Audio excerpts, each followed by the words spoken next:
I'm Somayeh and I'll be talking about our paper on improving visual place recognition with sequence matching receptiveness prediction. This is joint work with Tobias, Fischer and Milford within the QET Center for Robotics.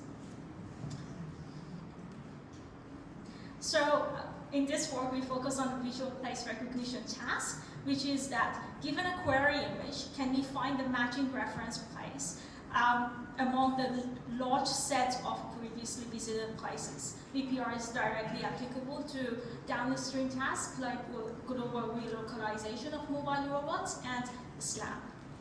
But VPR comes with its own challenges, like a place may look completely different at different times of the day, different seasons, different conditions. So there are challenges in appearance and as well as perceptual aliasing, where two different places may look very similar. So one way to improve VPR performance is to use sequence matching.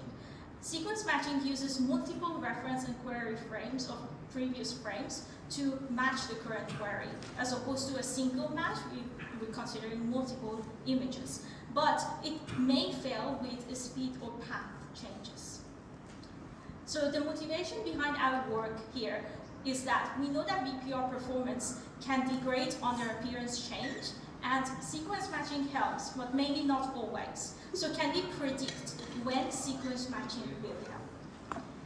And our goal, our aim in this work was to predict per frame whether sequence matching helps or not, and to improve VPR performance by removing predicted matches, matches that are predicted as incorrect after sequence matching, and optionally restore them with matches that are correct, another highly ranked match.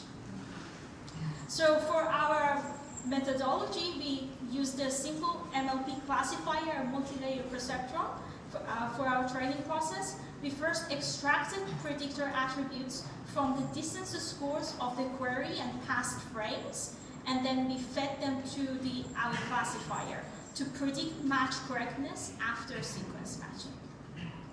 During a test time, we did this similar process. We extracted attributes from the test data and then passed them to our predictor.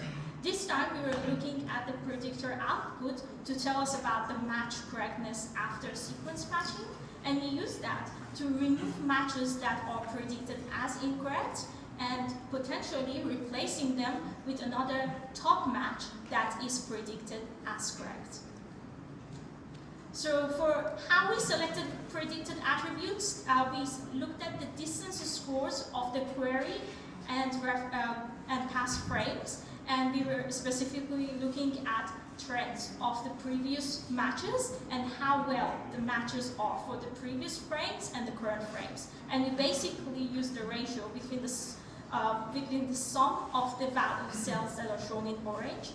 So yeah, very simple.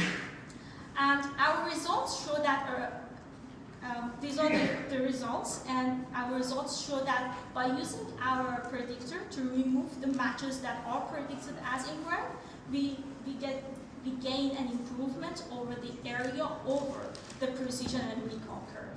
And these are average among 7 VPR datasets. We also looked at more ablation studies. So here we show the effects of using our predictor applied as a first filter to remove incorrect matches, and we show that the precision and recall area under the curve improves compared to using VPR plus sequence matching only. Additionally, we look at the results for when we use our predictor to replace an incorrect match with a top K match. And what this plot shows that as different sequence length, we are not improving over our first filter, which means that it is much difficult to come up with a predictor that can correctly find a better match. But we also don't reduce the performance worse than the VPR plus sequence matching system. So we don't reduce the performance less than baseline. And here are some qualitative results. So we show some examples when we use our predictor on the NetVLAD model, VPR model, on the Oxford RobotCar dataset. We show examples where our model is unable to find that it is an incorrect match, and places where it can find that it is an incorrect match but can't find any replacement, and places where it can't find replacements.